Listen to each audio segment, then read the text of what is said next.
यो भिडियोको टपिक्स रहेको छ भेरिएबल्स। भेरिएबल्स भनेको चाहिँ कुनै पनि हामीले डाटालाई प्रोग्रामिङ गर्दै क्रममा प्रोग्राममा स्टोर गर्नुपर्ने हुन्छ। त्यो स्टोर गर्नको लागि त्यो डाटा स्टोर गर्ने कुनै सिम्बोलिक नेम दिन्छ। त्यो सिम्बोलिक नेमलाई नै हामीले भेरिएबल भनिन्छ। यसले चाहिँ कुनै पनि न्युमेरिकल क्वान्टिटीवाला डाटा होस् या क्यारेक्टर कन्स्टेन्टवाला डाटा होस्, यस्तो डाटाहरू स्टोर गर्ने काम गर्छ। यो कुनै पनि स्टोरेज एरियाको नाम हो।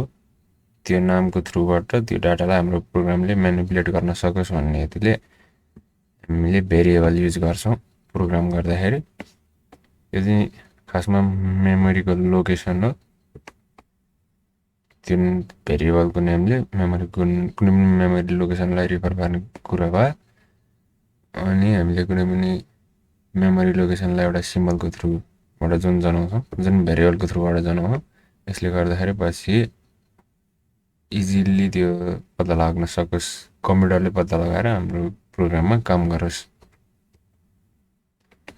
भेरिएबल कसरी डिक्लेयर गर्न सकिन्छ भन्ने कुरा सुरुमा हामीले डाटा टाइप्स राख्छौँ। जस्तै इन्टिजर भयो भने इन्ट, फ्लोट भयो भने डेसिमल भयो भने FLOAT फ्लोट, क्यारेक्टर भयो भने CHR, त्यसपछि भेरिएबलको नाम राखेर लास्टमा सेमिकोलन राखेर यही तरिकाले एउटा मात्रै भेरिएबल छ भने यसरी डिक्लेयर गर्न सक्यौँ।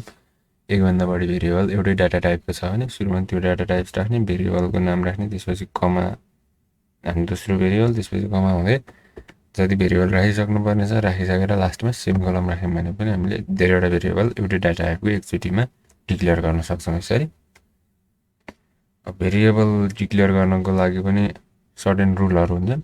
यो चाहिँ सायद आइडेन्टिफायर्सको सँग सिमिलर रुल हुन्छ। अनि यसको फर्स्टमा कि लेटरबाट स्टार्ट हुन्छ कि अन्डरस्कोरबाट स्टार्ट हुनु पर्यो, डिजिटबाट स्टार्ट हुनु भएन।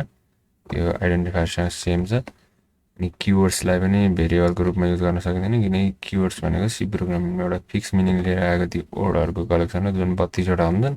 त्यसको भ्यालु त्यसको मिनिङ हामीले चेन्ज गर्न सक्दैनौँ। अनि त्यो भेरिएबलको रूपमा युज गर्न खोज्यौँ भने त्यसले हामीलाई इरर दिन्छ।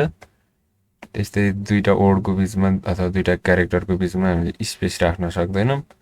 बरु त्यो स्पेसलाई अन्डरस्कोरले रिप्लेस गर्न सक्छौँ। अन्डरस्कोर राखेर स्पेस नराखिकन हामीले भ्यालिड एउटा भेरिएबल डिक्लेयर गर्न सक्छौँ। अब भेरिएबल नेम भनेको चाहिँ केस सेन्सिटिभ हुन्छ। केस सेन्सिटिभ मिनिङ चाहिँ अप्पर केस र लोवर केस भनेको क्यापिटल लेटर र स्मल लेटर भनेको फरक हुन्छ।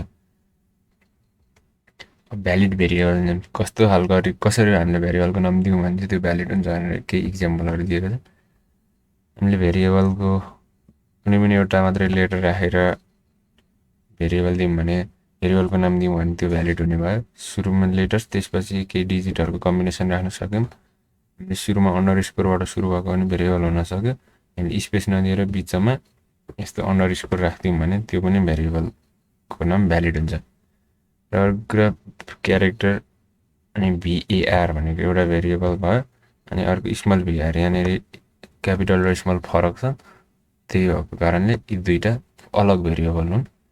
किनकि हाम्रो भेरिएबल भनेको भेरिएबलको नाम केस सेन्सिटिभ हुने भएकोले क्यापिटल दिने बित्तिकै अनि अर्कोमा स्मल भएपछि यी दुईवटा फरक कुराहरू हुने भयो। अब कस्तो खालको भेरिएबल चाहिँ इनभ्यालिड हुन्छ त भन्ने केही इक्जाम्पलहरू। हामीले कुनै पनि नम्बरलाई भेरिएबल नेमको रूपमा युज गर्न सक्दैनौँ, त्यो इनभ्यालिड हुन्छ। अनि त्यस्तै नम्बरबाट सुरु पनि गर्न सक्दैनौँ। पछाडि क्यारेक्टर र नम्बरको कम्बिनेसन भए पनि त्यसलाई नम्बरबाट सुरु गऱ्यौँ भने त्यो पनि इनभ्यालिड हुने भयो। यसमा नि सेम कुरा भयो। अनि बिचमा हामीले स्पेस दियौँ भने पनि त्यो पनि इनभ्यालिड हुनेछ। र भेरिएबल्सको बारेमा यति नै थियो। धन्यवाद।